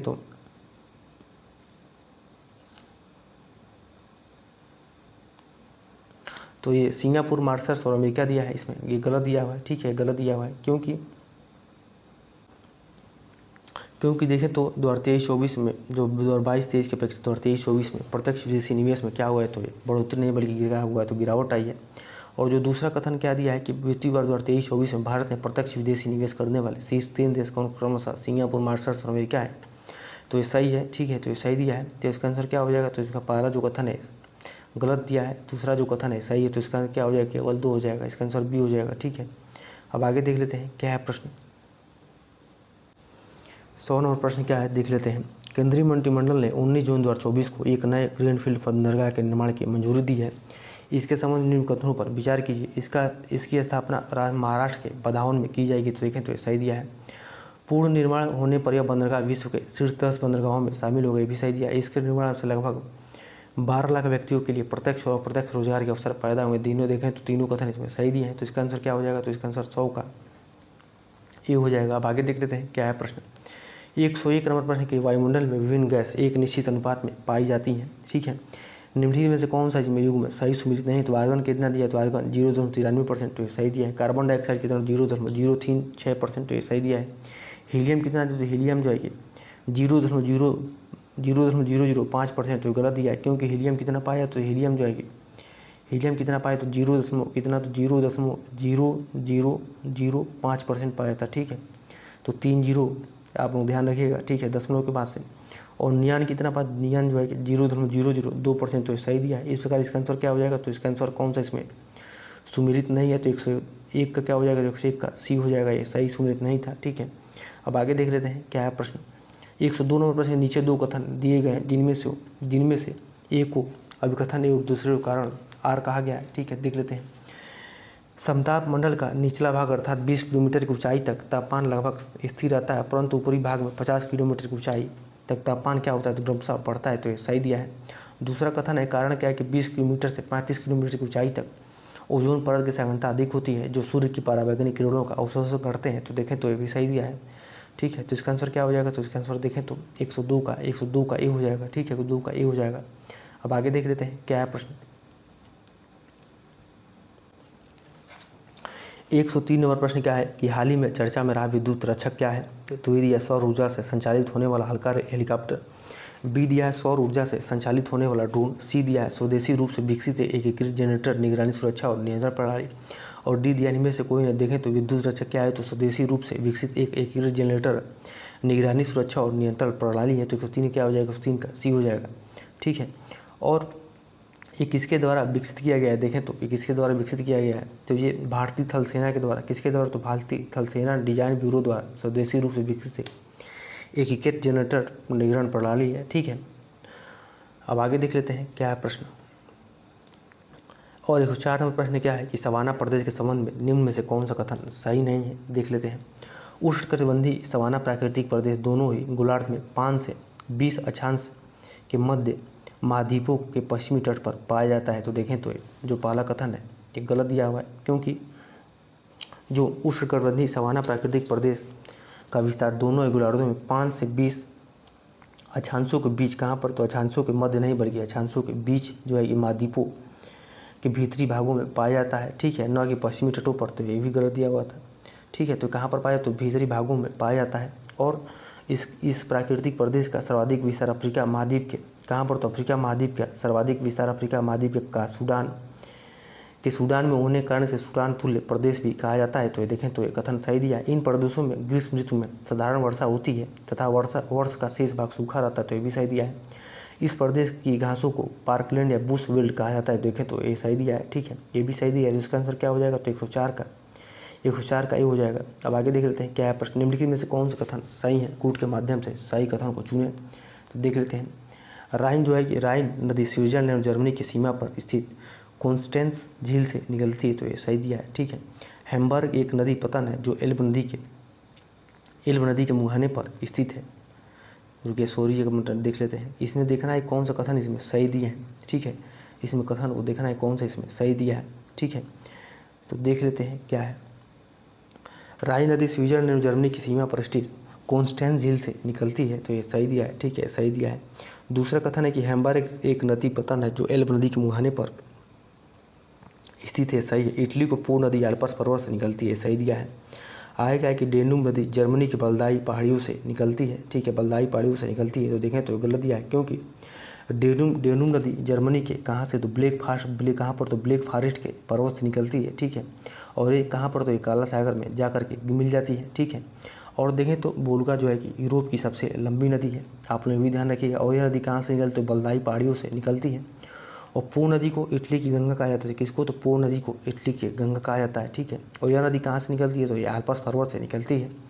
तो इस प्रकार इसका आंसर देखें तो क्या हो जाएगा, तो 1 2 3 इसमें कथन सही दिए हैं। तो इसका आंसर क्या हो जाएगा, तो इसका आंसर देखें तो इसका आंसर क्या हो जाएगा, तो 105 का बी हो जाएगा, ठीक है, 105 का बी हो जाएगा। अब आगे देख लेते हैं क्या है प्रश्न। 106 नंबर प्रश्न कि भारत की कुल नगरीय जनसंख्या में उत्तर प्रदेश का योगदान है कितना। तो ए दिया है 11.79%, बी दिया 12.80%, सी दिया 13.70%, डी दिया 22.3%। तो देखें तो भारत में कुल नगरीय जनसंख्या में उत्तर प्रदेश का योगदान कितना है, तो 11.79%, ठीक है, 79% है। अब आगे देख लेते हैं क्या है प्रश्न। और देखें तो 2011 की कुल नगरीय जनसंख्या में दृष्टि से उत्तर प्रदेश का देश में कितना स्थान, दूसरा स्थान है, ठीक है। अब आगे देख लेते हैं क्या है। अब 107 नंबर प्रश्न निम्नलिखित युगों पर विचार कीजिए और जल प्रदूषक जो को निष्कासन विधि दी है। तो अमोनिया का निष्कासन विधि क्या है, तो आयन विनिमय दर। तो ये सही दिया है, ठीक है, ये सही दिया है। दूसरा क्या है, जो पारा क्या है, प्रतिलोम परासरण द्वारा। तो देखें तो गलत है, क्योंकि पारा का निष्कासन विधि क्या होता है, तो पारा का निष्कासन विधि आयन किस्मा, तो आयन विनिमय विधि द्वारा निष्कासित किया जाता है। तो दूसरा कथन जो है गलत दिया है। फिनालिक तो बहुलक अवशोषण द्वारा। तो देखें तो सही दिया है। तो इसका आंसर क्या हो जाएगा, 107 क्या हो जाएगा, 107 का जो है कि सी हो जाएगा, ठीक है, 107 का सी हो जाएगा। अब आगे देख लेते हैं क्या है प्रश्न। नीचे 2 कथन दिए गए जिनमें से एक को कथन ए और दूसरे को कारण आर कहा गया है। अब कथन है कि चांदी के चम्मच में अंडा खाना वर्जित माना जाता है। तो देखें तो सही दिया है, ठीक है, ये सही दिया है। अंडा चांदी से अभिक्रिया कर सिल्वर सल्फाइड बनाता है। तो ये सही दिया है। इसका देखें तो 108 का ए हो जाएगा, ठीक है, 108 का ए हो जाएगा, क्योंकि इतर दोनों सही है, आर ए को सही व्याख्या करता है। अब आगे देख लेते हैं क्या है। 109 नंबर प्रश्न निम्न कथनों पर विचार कीजिए, क्या है देख लेते हैं। जनघनत्व की दृष्टि से देश के राज्यों में उत्तर प्रदेश का चौथा स्थान है, ठीक है, तो ये सही दिया है, ये सही है। आगे क्या है, उत्तर प्रदेश में सर्वाधिक जनघनत्व वाला जिला गाजियाबाद है। तो देखें तो ये भी सही दिया है। उत्तर प्रदेश में न्यूनतम जनघनत्व चित्रकूट जिले की है। तो देखें तो गलत दिया है, क्योंकि उत्तर प्रदेश में न्यूनतम जनसंख्या घनत्व वाला जिला कौन सा है, तो ललितपुर है, ठीक है, ललितपुर है। कौन सा है, तो ललितपुर है, चित्रकूट नहीं है। और चौथा कथन है कि उत्तर प्रदेश में वर्ष 2001 से 11 के दौरान जनघनत्व में 139 प्रति वर्ग की किमी की वृद्धि हुई है। तो ये सही दिया है। तो इसका आंसर क्या हो जाएगा, तो 109 का सी हो जाएगा, ठीक है, क्योंकि तीसरा कथन गलत दिया हुआ था। अब आगे देख लेते हैं क्या है प्रश्न। 110 नंबर प्रश्न की वेल, चमगादड़, चीता था मनुष्य के अग्रपाद उदाहरण है, किसके तो उदाहरण है, ठीक है। तो ये दिया संप्रति अंगों का, बी दिया है समझात अंगों का, सी दिया अवशेषी अंगों का, और डी दिया हेमोप्लास्टिक अंगों का। तो देखें तो वेल, चमगादड़, चीता था मनुष्य के अग्रपाद उदाहरण किसके हैं, तो ये समझात अंगों का, ठीक है, समझात अंगों का। तो 110 का क्या हो जाएगा, 110 का बी हो जाएगा, ठीक है। अब आगे देख लेते हैं क्या है प्रश्न। 111 प्रश्न के निम्नलिखित कथनों पर विचार कीजिए। पारिस्थितिकी तंत्र में ऊर्जा का हस्तांतरण चक्रीय होता है, ठीक है, क्या होता है, तो चक्रीय होता है। तो ये सही दिया है, ठीक है, ये सही दिया है। इसमें असत्य कथन को देखना है, ठीक है, तो ये देखें तो ये गलत दिया है, ठीक है, गलत दिया है। कौन सा इसमें असत्य कथन है ये देखना है। और ऊर्जा हस्तांतरण के 10% का नियम लिंडमान ने दिया था। तो ये सही दिया है। तो इस पर देखें तो क्या है, केवल जो इसमें जो कौन सा कथन इसमें असत्य है, तो देखें तो बस केवल पहला जो कथन है ये असत्य दिया है, तो इसका क्या हो जाएगा, इसका ए आंसर हो जाएगा। ठीक है, 111 का ए हो जाएगा। अब आगे देख लेते हैं क्या है प्रश्न। अब देखें तो पारस्किक तंत्र में ऊर्जा का हस्तांतरण क्या होता है, तो ऊर्जा का हस्तांतरण एक दिशी होता है, न कि चक्रीय होता है। ठीक है, तो इस प्रकार ये पहला जो कथन था ये असत्य दिया था। अब आगे देख लेते हैं क्या है। 112वां प्रश्न, के समुद्र की तली पर मौजूद जीवों को कहा जाता है। एक दिया प्लैंकेटॉन्स, बी दिया है न्यूस्टान, सी दिया है बैंथोस और डी दिया है फाइटान। तो देखें तो समुद्र की तली पर मौजूद जीवों को क्या कहा जाता है, इसको जो है ये बेथोन्स कहा जाता है। क्या, तो बेथोन्स कहा जाता है। ठीक है, और इसके उदाहरण कौन कौन से हैं, तो देखें तो केकड़ा है। ठीक है, केकड़ा है, और कौन सा है, तो क्रिप्सिस है, समुद्री एनिमोना है, और तारा मछली है, और घोंघे है। सब किसके उदाहरण है, तो ये बेंथोस के उदाहरण है। अब आगे देख लेते हैं बेंथोस के सब उदाहरण है। 113वां प्रश्न की सूची 1 को सूची 2 से सुमिलित किया जाता है। नीचे दिए कूट की सहायता से सही उत्तर को चुनिए। तो एक और क्या दिया, एक और पदार्थ दिया, एक और पीएच मान दिया है। तो समुद्री तल का पीएच मान कितना होता है, ये 8.4 होता है। तो ठीक है, दूध का कितना, दूध का जो है कि 6.4 होता है। सिरके कितना, सिरके का पीएच मान 2.4 होता है। और शराब का कितना, 2.8 होता है। ठीक है, शराब का 2.8 होता है। इस प्रकार देखें तो क्या हो जाएगा इसका आंसर, तो ए का 2 और बी का 4 देख लेते हैं। ए का 2 बी का 4, ए का 2 बी का 4। तो इसका आंसर क्या हो जाएगा, तो इसका आंसर सी हो जाएगा। ठीक है, इसका आंसर सी हो जाएगा। तो 113 का सी हो जाएगा। अब आगे देख लेते हैं क्या है प्रश्न। 114वां प्रश्न की बायोगैस उत्पादन में प्रयोग किया जाता है किसका, तो ए दिया है माइकोप्लाज्मा का, बी दिया है यूबैक्टीरिया का, सी दिया है आर्की बैक्टीरिया का, और डी दिया है साइनोबैक्टीरिया का। तो बायोगैस उत्पादन में किसका प्रयोग किया है, तो ये जो है कि किसका प्रयोग होता है, तो ये आर्की बैक्टीरिया का प्रयोग किया होता है, बायोगैस उत्पादन में किया जाता है। ठीक है, और इसका उपयोग किस में होता है, तो उसका उपयोग बायोगैस उत्पादन में किया जाता है। और क्या होते हैं, तो ये आर्की किसके संबंधित होते हैं, तो आर्कियूटा संघ के आर्की बैक्टीरिया में मेथेनो बैक्टीरिया श्रेणी में आते हैं। ये भी ध्यान रखिएगा आप लोग। आप आगे देख लेते हैं क्या है प्रश्न। 115वां प्रश्न, निम्न में से किसका द्रव्यमान आवेश चार्ज शून्य होता है। ए दिया न्यूट्रिनो का, बी दिया फोटान का, सी दिया ए और बी दोनों का, और डी दिया पाजिटान का। तो देखें तो किसका द्रव्यमान आवेश चार्ज शून्य होता है, तो न्यूट्रिनो और फोटान दोनों का जो आवेश है वो शून्य होता है। तो उसका आंसर क्या हो जाएगा, 15 का सी हो जाएगा। और बता दें कि न्यूट्रिनो की खोज किसने किया, तो न्यूट्रिनो की खोज जो है कि पाउली ने। ठीक है, पाउली ने। और फोटान का यूज किसने किया, तो फोटान की खोज जो है कि आइंस्टीन ने किया था। किसने, तो आइंस्टीन ने किया था। ठीक है, अब आगे देख लेते हैं क्या है। जाइलम का बहुत कम विकास किन पौधों में होता है। ए दिया जलस्थली में, बी दिया मरुस्थली में, सी दिया है निम्न जल उद्भिद में, और डी दिया लवण मृदोद्भिद में। तो जाइलम का बहुत कम विकास किस में होता है, तो ये निम्न जल उद्भिद में होता है। तो 16 क्या हो जाएगा, 16 का सी हो जाएगा। ठीक है, 116 क्या हो जाएगा, 16 का सी हो जाएगा। अब आगे देख लेते हैं क्या है प्रश्न।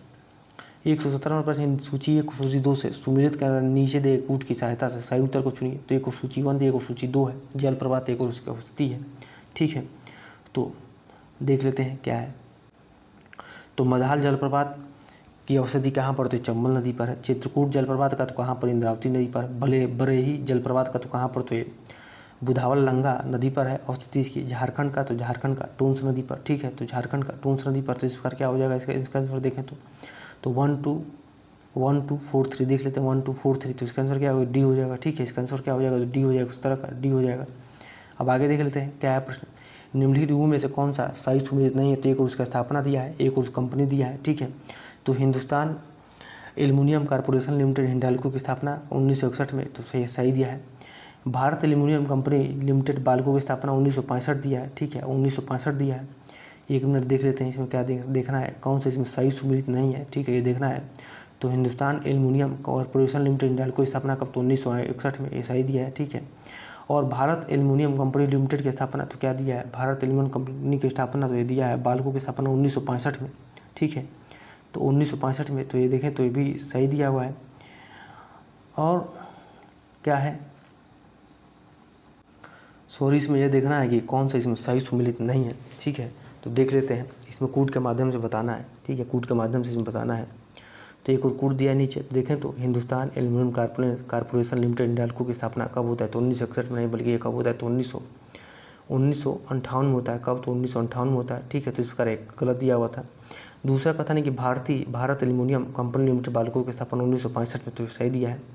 National aluminium company limited NALCO की स्थापना कब होता है, तो 1983 दिया है, तो गलत दिया है, क्योंकि कब होता है, तो 1981 में होता है। ठीक है, 1981 में होता है। इस प्रकार देखें तो पहला जो और तीसरा जो कथन है क्या दिए हैं, तो पहला और तीसरा कथन इसमें सही सुमेलित नहीं है।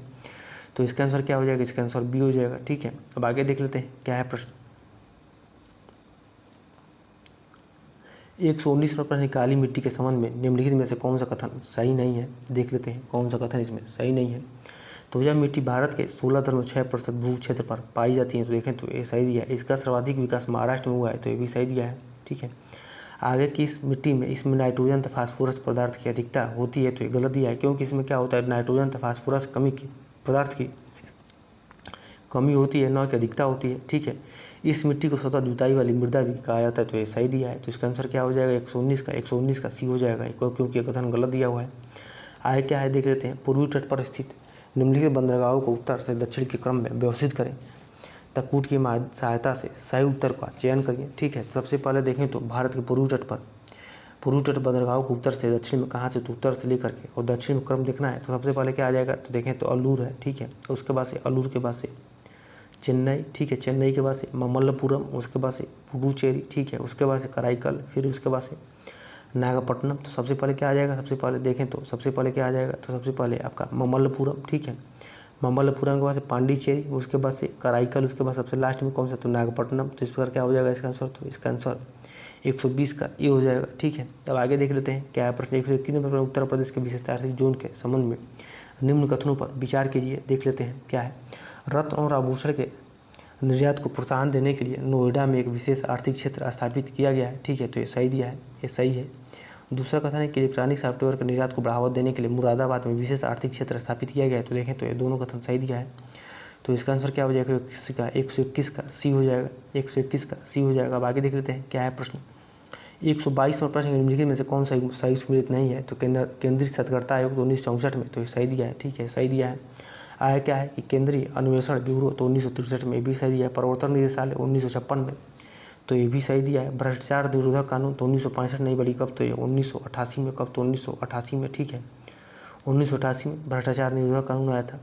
तो इस बार क्या हो जाएगा, 122 का डी हो जाएगा। अब आगे देख लेते हैं क्या है प्रश्न। 123 में प्रश्न, सूची 1 को सूची 2 से सुमिलित करें तथा नीचे दिए कूट की सहायता से सही उत्तर को चुनिए। एक और नृत्य, एक और इसको क्षेत्र दिए हैं। तो ख्याल नृत्य कहाँ पर, तो बुंदेलखंड में। ख्याल नृत्य कहाँ पर, तो बुंदेलखंड में।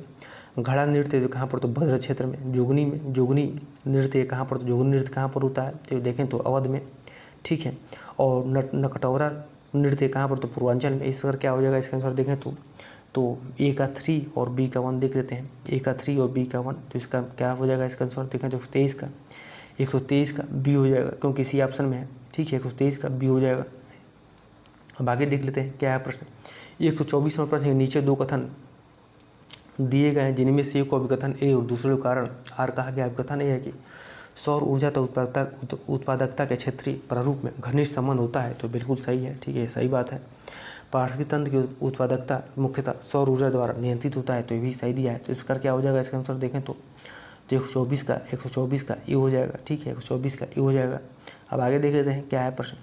125वां प्रश्न है कि उत्तर प्रदेश के सहभागी वन प्रबंधन योजना चलाई जा रही है, तो ये दिया है जापान के सहयोग से, बी दिया है अमेरिका के सहयोग से, सी दिया है विश्व बैंक के सहयोग से, डी दिया है ब्रिक्स के सहयोग से।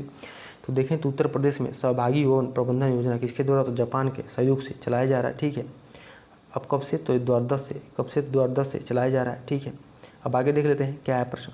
126वां प्रश्न की मार्च 2024 में किस राज्य में देश का पहला आयर पाम प्रोसेसिंग संयंत्र आरंभ किया गया है, तो कहाँ पर, किया गया, तो अरुणाचल प्रदेश में। ठीक है, अरुणाचल प्रदेश में किसके द्वारा उद्घाटन किया गया, तो प्रधानमंत्री नरेंद्र मोदी द्वारा इस संयंत्र का वर्चुअली कहाँ पर, तो वर्चुअली उद्घाटन किया गया कहाँ पर, तो अरुणाचल प्रदेश में। अब आगे देख लेते हैं क्या है। 127वां प्रश्न, मार्च 2024 में मनाए गए विश्व प्रसन्नता दिवस के संबंध में निम्नलिखित कथनों पर विचार करें। इस अवसर पर जारी रिपोर्ट के अनुसार विश्व का सबसे खुशहाल देश फिनलैंड है, तो देखें तो ये सही दिया है। ठीक है, भारत विश्व के खुशहाल देशों में 126वें स्थान पर है, तो ये भी सही दिया है। तो इस पर देखें दोनों कथन इसमें सही दिए हैं, तो इसका आंसर क्या हो जाएगा, तो 127 का सी हो जाएगा। ठीक, 127 का सी हो जाएगा। अब आगे देख लेते हैं क्या है प्रश्न। आगे है कि मार्च 2024 में भारतीय अंतरिक्ष अनुसंधान संगठन इसरो द्वारा पुनः प्रक्षेपण RLV से जुड़े तीसरी मिशन का सफलतापूर्वक संचालन किया गया। इसका नाम क्या है, तो ये दिया है गरुण, बी दिया है पुष्पक, सी दिया है बाज, डी दिया है जटायु। तो इसका नाम क्या है, तो पुष्पक है। ठीक है, 28 क्या हो जाएगा, 28 का बी हो जाएगा। ठीक है, अब आगे देख लेते हैं क्या है प्रश्न। 129वां प्रश्न की मार्च 2024 में किस देश ने से अपने नागरिकों को बचाने हेतु भारत सरकार द्वारा ऑपरेशन इंद्रावती चलाया गया, तो ये दिया है यमन, बी दिया है क्यूबा, सी दिया हैती और डी दिया सोमालिया, तो कहाँ पर चलाएगा, तो 129 क्या होगा, 129 का ऑपरेशन अमरावती, तो हैती से बचाया गया, ठीक है, हैती में ये चलाया गया, ठीक है। और किस लिए, तो इस ये जो है कि जो व्यापक गिरोह हिंसा और राजनीतिक अस्थिरता से जूझ रहा था, कहाँ पर, तो ये कार्बियाई देश है। हैती क्या है, तो हैती एक कार्बियाई देश है, ठीक है, ये वेस्ट इंडीज में के आसपास है, ठीक है। अब आगे देख लेते हैं क्या है प्रश्न। 130 नंबर प्रश्न की मार्च 2024 में संयुक्त राष्ट्र विकास कार्यक्रम UNDP द्वारा जारी मानव विकास सूचकांक 2023-24 में भारत का कौन सा स्थान है, तो यदि 132वां, बी दी 134वां, सी दी 130वां और डी दी 125वां। तो देखें बता दें कि मानव विकास सूचकांक में भारत का स्थान क्या है, तो ये कितना स्थान है, तो ये 134वां स्थान है, ठीक है, 134वां स्थान है। और इस सूची में प्रथम स्थान पर कौन, तो स्विट्जरलैंड है, ठीक है, स्विट्जरलैंड है। अब आगे देख लेते हैं क्या है प्रश्न।